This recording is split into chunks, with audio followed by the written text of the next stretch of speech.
Welcome to The Warm-Up, a Bailiwick Express podcast giving you an insight into the sports action that is on the horizon. Hello, I'm Nick Mann. In this episode, you'll hear about two new initiatives launched by the Guernsey Velo Club aimed at giving people a taste of road racing. One is a women's-only series, the other is aimed at corporate teams. I discuss those and the latest on the Delancey Park Pump Track project with Head of Coaching Paul Degare, Road Cycling Coordinator Mark Smith, and Esther Reed, who also gives us an insight as a relative newcomer to the sport. Thanks all for popping in today.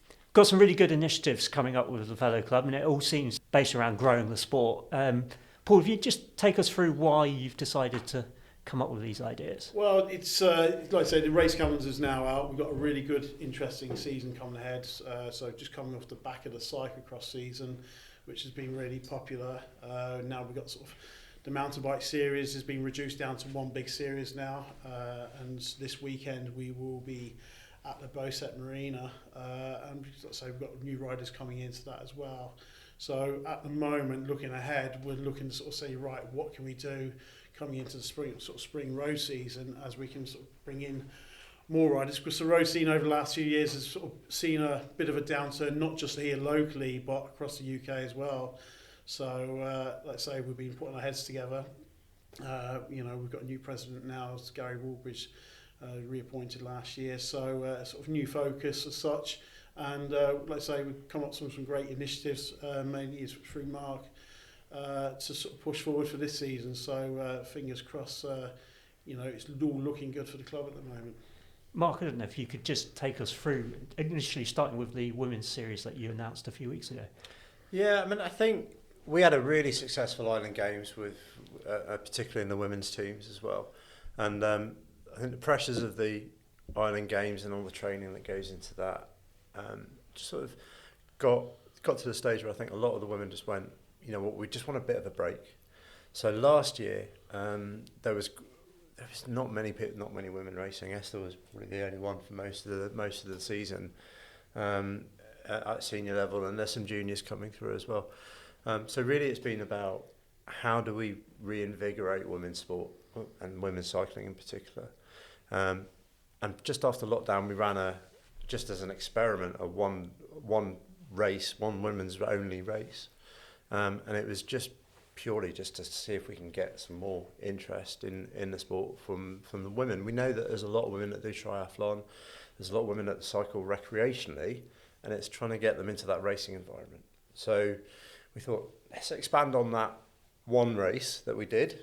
Let's make just at the start, it was at the very start of the season, we were really lucky back in 2021, I think it was, that we picked a day in February where the sun was out. So we had great weather. And we had, I think it was 45 women on the start line for that race, which is really good. So that sort of got us thinking, how can we do? What can we do to get more women into the sport? And there's a lot of barriers. I'm sure Esther will sort of crush those myths of what the barriers are. But the idea was just let's do a proper race series in the calendar, not outside of the calendar. Make it part of the club events. We'll do 4 races, women only. And it's aimed at everybody. So if you're just a purely recreational cyclist, you ride to and from work, or you're an aspiring racer, or you're a fit triathlete, we've got race categories that will go across that entire range of fitness and ability, and it's really just get there, get on the start line, and have a go, and if you like it, carry on. And that's really the idea of it, is just to expand on that one race that we did, which was really popular. Yeah, Esther, could you tell us a little bit about, first start with your background, because you're quite new to cycling. I am, yeah. So I started cycling pretty much 2 years ago, actually. So it was before the Island Games here. So I remember watching a lot of the Island Games cycling events because I kind of had this newfound interest in it.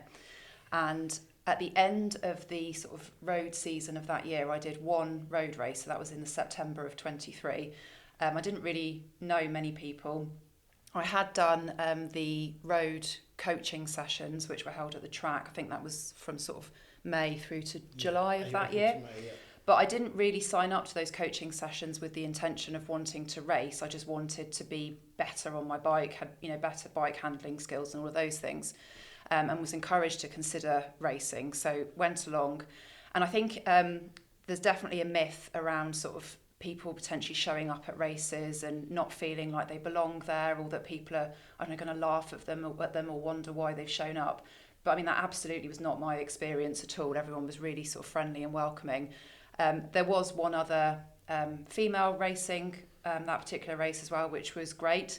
And whilst first race ended up kind of cycling on my own for a lot of it, because you just don't have the race sort of craft at that point, it was still a really, really good experience. And I've kind of not looked back since then. Obviously, that being the last road race of that particular season, what came soon after that was the cyclocross series. And because I had a bike that could do gravel riding as well, I joined that. And I'd say that it was that series that really got me into racing. Cyclocross is really, really good fun, and I learned a lot about how to race during that series. So then felt in a much more confident position when it came to the next road season, which obviously was sort of this time last year, to have another go. And I did sort of most of the road races of that season. And my experience just continued to be the same as it had been from that very first race. People always appeared pleased that I was there, very encouraging. And as you're racing, you really do get a feel that the people that are around you want you to be a part of it and want to work with you and almost teach you how to be in a race. Because I think for new people, the skill of racing is something that might put people off, but certainly everyone around me, I really felt wanted to help me with that. Because I guess there's a few barriers there, isn't it? You've spoken about the skill of racing and being within that. Also, the equipment side of it comes down, and I know you've done a few things around that for this series as well. Yeah, I mean, there's this myth that you need to spend $8,000 on a top-end carbon bike with electronic gears and disc brakes and spend thousands of pounds on kit. You don't. I mean, my first race, I turned up on a £400 bike, and I'm very sick. I wasn't competitive because I wasn't fit, but I still turned up and I still can race. And it really doesn't matter what bike you turn up on, and whether it's an aluminium bike, carbon fibre bike, titanium bike, whether you've got fancy wheels or regular wheels, whether you just picked it up that weekend from someone who paid a couple of £100, as long as the brakes work and the gears work, you're gonna do all right. That's really all you need. You need a helmet, obviously, but even if you turn up not wearing lycra, if you've just got a pair of shorts and a sports top on, then it's not essential. And for the women's series race, what we've said is that you can turn up on either a regular road race bike or a flat bar hybrid, if you like. Can't really allow mountain bikes, but if that is your only bike and you're really desperate to do the series, then we'll let you start with the other flat bar bikes. You got a little bit of a problem with flat bar and drop bars being mixed together, is that they can hook up and it can be a little bit nerve-wracking. But yeah, I mean, if you've got a bike and you just turn up. E-bikes, we can't really it's a race. We can't let e-bikes in, but anything that is human powered, bike shaped, and has two working brakes and gears, then give it a go. And then if you get addicted, then be prepared to spend a bit of cash at the bike shops. But you can never have enough bikes, I think, as Esther will account. Yeah. Just to sort of add to what Mark has said, I think the people who are at the races are interested in seeing other people. They're not looking at what bike you've got or what kit you're wearing. A race is only a race if you've got other people there with you. So it's about people turning up with, as Mark has said, a bike that they've got that works for them. It is very addictive, and as I found myself, once you get into it, you kind of do start looking around you and seeing what other people have got and talking to people. It's great sort of conversation piece, to talk to people about their bikes if that's what you're interested in. But for that very first race, people are just going to be pleased to see other people there, regardless of bike, kit, shoes, all of that stuff. Just show up. Is there anything in place for people that might be thinking about this, but need to work on their fitness, might need to work on their racecraft beforehand. Well, we're trying to put a pre-training session, pre-coaching session in with Digger and a couple of the other ladies as well that at the track, so you can just turn up to that. We'll give you some advice on what happens in a race, how the race works, how a bunch works together, and then give some tips on fitness as well. But the first one is only going to be an hour long. It's at Perel, basically along the shingle bank, over the Falcon, back along Perel. So there's only one hill. It's not that big a hill, and some people might find it a challenge, but it doesn't matter. I mean, the first time you do it, it'll be a challenge. The second time you do it, it's easier. The thing with cycling is it's got such a steep curve where you can see a progression that you can start off one week and have an okay race and and be pleased to finish. The next week it gets a little bit, I wouldn't say easier. You get a little bit faster. It never gets easier, you just get faster. But those performance gains and those fitness gains can happen so quickly with cycling. And that's even before you've started doing any structured coaching or anything like that. It's just getting on your bike and riding it. It just makes such a difference. So we'll put these sessions on. Yeah. You mean, like I say, you listen to what Esther's journey there and where it started, and those are the sort of type of sessions we would do. Unfortunately, on the island, we haven't got many safe places to do it in the closed road, but we did a 6-week course down at the cycling grounds around the go-kart track, and it works really well. And like I say, it's just knocking down another barrier, bringing people into the environment and just instilling a bit of confidence as well, self-confidence. And once you got that, they'll be on the start line and just enjoy it, And there's a bit of variety in this series as well. So 2 road races, both on the same course. So that progression that I talked about, you'll be able to see. The second race might be a bit longer, but I mean it's down to which category you race in and how long you want to actually race for. There's the time trial will be up from Kobo to the Imperial and back to Kobo. It's 10 miles. Again, it's time trial's different. It's a different skill. You're on your own. You race it, it's you against the clock. But again, with our regular time trial series as well, if you did that and then decided you want to carry on, you can see that progression happen really quickly with time trials. And it's always nice if you get a good weather day with a little bit of wind behind you. You can get some speed up, and that can knock some time off your times as well. And you take the wins wherever you get them. And then the location of the circuit race will either be Victoria Avenue or Delancey. Just depending on what we've got available at the time. But that's again, that'll be a short format, probably 20-25 minutes race. But those races tend to be a little bit faster, a little bit closer together. But it gives good experience of what the different formats of racing that we do as a club are. Esther, what is it that you've got out of cycling that's hooked you in so? I think so. I wasn't ever sporty when I was young. So at school, I didn't enjoy sports or PE at all. I think I didn't quite fit with the traditional sort of sporting options that were available. I quite liked running, and I did run before I started cycling. But I think I kind of reached a point with running where I felt like I'd sort of got as good as I was going to get. And I would definitely agree with Mark's point about the sort of progression that you can make in quite a short space of time. I think because confidence helps a lot, and with racing, just doing even one race, you are going to be more confident the next time than you were the first time. So the gains do happen really quite quickly. And I think that's the bit that has hooked me, is that sort of running, it felt like I had to do quite a lot of work over a very long period of time to get the gains that I wanted. I'm quite competitive with myself, not particularly with other people, but with myself. Whereas cycling, I did see those gains really soon into my journey. And I mean, I've got a coach now, which has only sort of been a fairly recent thing, but I'd say the most sort of significant progression was before that. So before I'd even really considered taking it more seriously as a sport. And it's, I think as well, having not been sporty when I was young, I'm in my late 30s now, and it's kind of that thing of it's never too late to find a sport that you're okay at.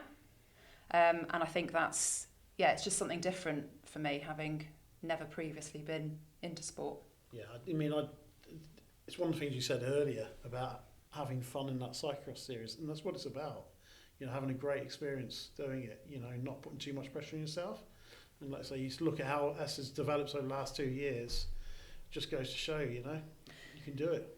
I think as well with cycling, the thing that I find is it really does help with that sort of time out to yourself, time to think, time to reflect. We all have really busy lives, and balancing work, family, and all of those things. I do find that having that escape of cycling, whether it's going out just on a training ride for an hour, or actually if it's racing quite hard for an hour, you don't really think, you either have time to sort of process stuff, or you don't have time to think about anything else other than just the race.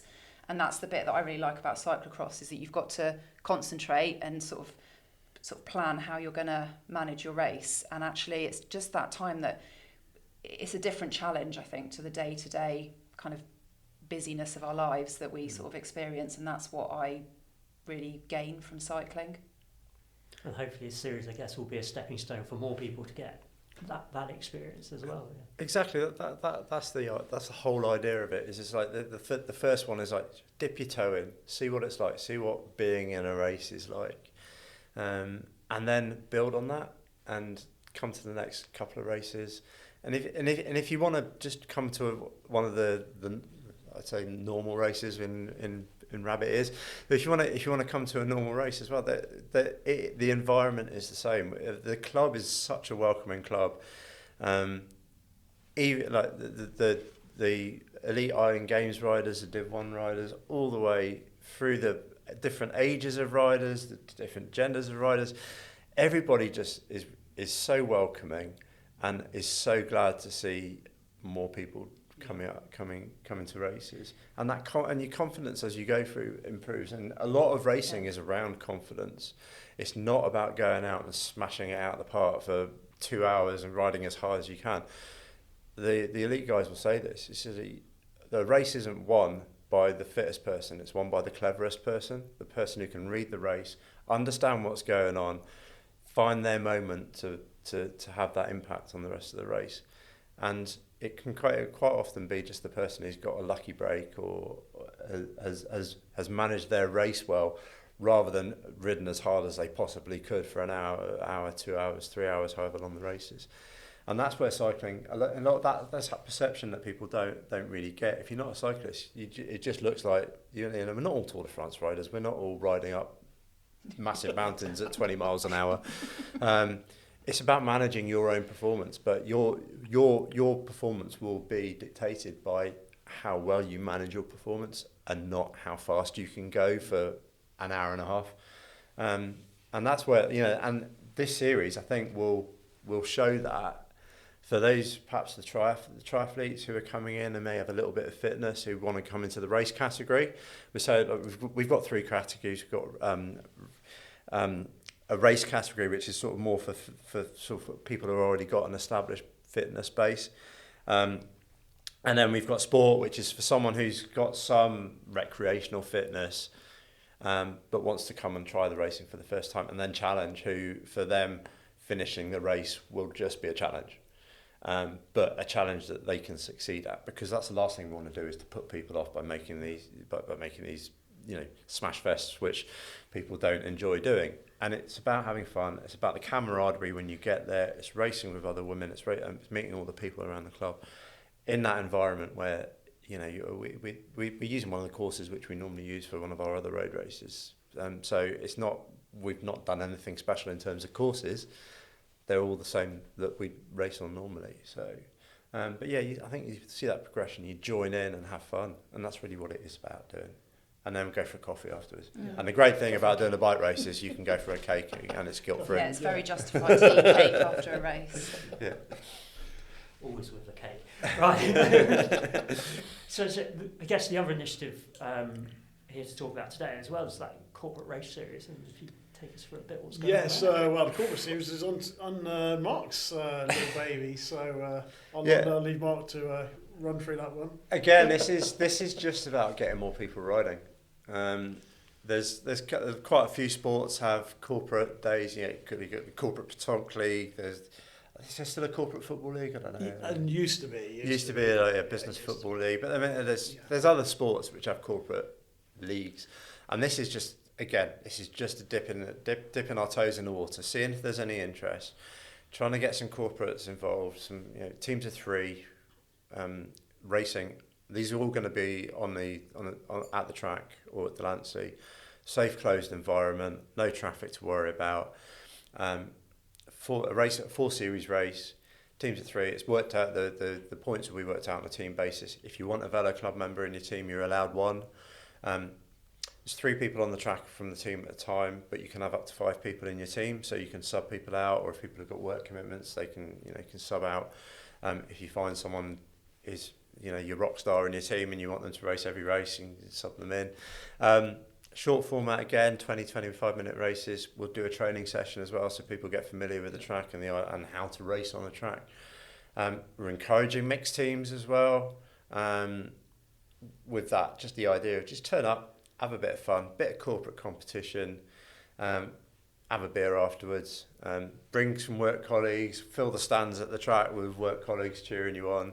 And hopefully, again, that will just be that little door that might open for people that I really like this. I'm going to try and give it a go from in a more, sort of in the club as a club member. We'll see how it works. Yeah. And it's just, we've never done anything like this before that I can remember. So we've got the track booked out already for the kids racing. So bring your kids to the kids racing, have a go as the adults, and let the kids show you what to do and how competitive and how fun it is. But yeah, that's something we're playing with this year. So we'll see. Again, that hasn't been released yet. Dates are still to be confirmed. But like the women's series, details will be on the website on gvc.gg. And it can be a great way of getting people motivated once you've got a few people in the same office all aiming at one thing. Definitely. I mean, for a small island, we've got a lot of cyclists on the island. If you go down the west coast on a Sunday morning, it is busy. Yeah. It is busy, but that's sort of never sort of really transferred into the sort of races. So let's say this initiative, hopefully we'll maybe get 1 or 2, a little 3 or 4 or 5, 6 of those people involved, and let's say fun again. I always go back to having fun. And let's say going in the office Monday morning or Wednesday and then sort of talking about it. It's just like talking about the football results, something like that. And that's what we want, and those to come back and repeat and join eventually as members as well. So, quite an intense race format as well. It'll be interesting. It'd be interesting. Yeah, I mean, I think if you turn up with possibly no cycling experience, it might be a little bit of fun, shall we say? But like Dig said, there's so many people with bikes at the moment, and they don't realise how fit and how fast they are because they've never tested themselves in that race environment. And I go out for a ride on a Sunday and I get people smashing past me and I try and get on their wheel and I can't. And these are people that aren't racing, and I'm sure it's the same with Esther. There's a lot of really fit, fast women over here who don't really appreciate that they could be the next Island Games rider, and it's one of those it's accessible. The sport itself is accessible enough that you can very quickly make that progression and become an Island Games standard rider or even a Commonwealth Games standard rider very, very quickly with a little bit of dedication. And people have got that base fitness already. They just don't realise it. And the thing is, we will offer those coaching sessions. If people are unsure, sort of like, I don't think I'm ready, we'll get them into that environment. Mm-hmm. Coach them to get that, let's say, confidence that they believe they can ride in small groups and tight circuits, and let's say that is on offer. We won't just put people in there where they're really uncomfortable. We'll just give them that opportunity, 1 or 2, 3, 4 sessions, but it will be on offer to them. So moving on to a different type of cycling, I guess. It's fair to say the Pump Track Initiative. How's it going? Where are we at? It's doing very well. We're slowly moving in the right direction. yes, we want to go moving quicker, and obviously get some more funding in. But we are moving. I think Mark can give us an update of sort of where we're at. We're probably about a third of the way there in terms of fundraising. We've got a couple of grant applications in at the moment, so I hope, fingers crossed, we're going to be successful at those. Fundraising activity will ramp up over the summer. Ideally, if we had the money, we've got a base amount of money which we need to receive. We need to have guaranteed that we can get spades in the ground. But fingers crossed, it can be this summer we start. If not, it will have to be next summer. But again, it's exciting. It's a community project. It's something that's not, the club are leading it, but it's going to be open to the community. It's not restricted use for club members only. Anybody will be able to go up there and ride the pump track. It's going to be in a great location. Delancey Park, fab location for it. Yeah. Add a little bit of life perhaps into what, like the social part of what happens at Delancey. Yes, it's there. The plans are exciting. The plans we've got for the track itself are actually at the top of what we would expect a pump track to be. I was in France over the summer, and almost every small town in France has got a pump track. I think that's a frustration. Yeah. It's like all these sort of communities now are getting these pump tracks, and you can just see how well received it is and how it's being used. Yeah. And let's say the island's crying out for something like that, isn't it? Really, sort of, be a great location to coach, great location to take my children, my little boy up there, and let's say the park on a Sunday is busy. It's busy up there on a Sunday. Yeah. It'd just be great, and so all the little flying kids I've got there on a Sunday coaching, just put them on a track. It's just they'd learn so much on the bike as well. Yeah.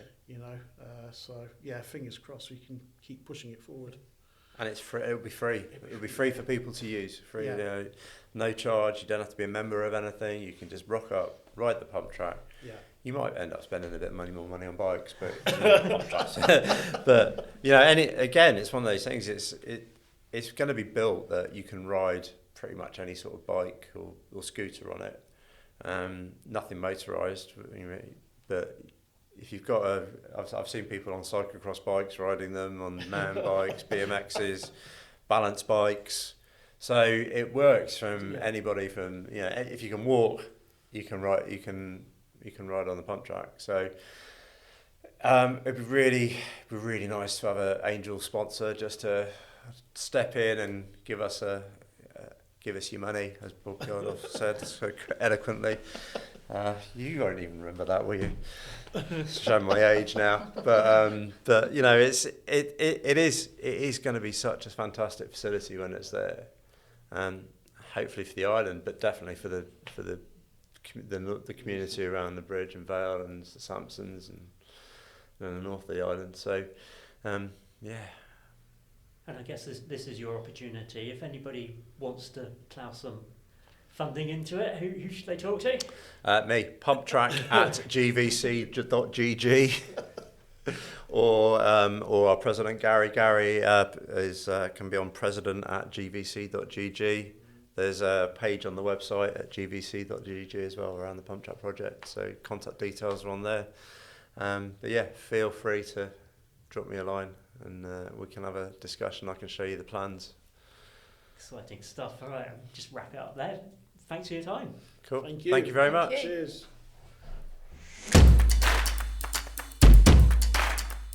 That was the warm-up.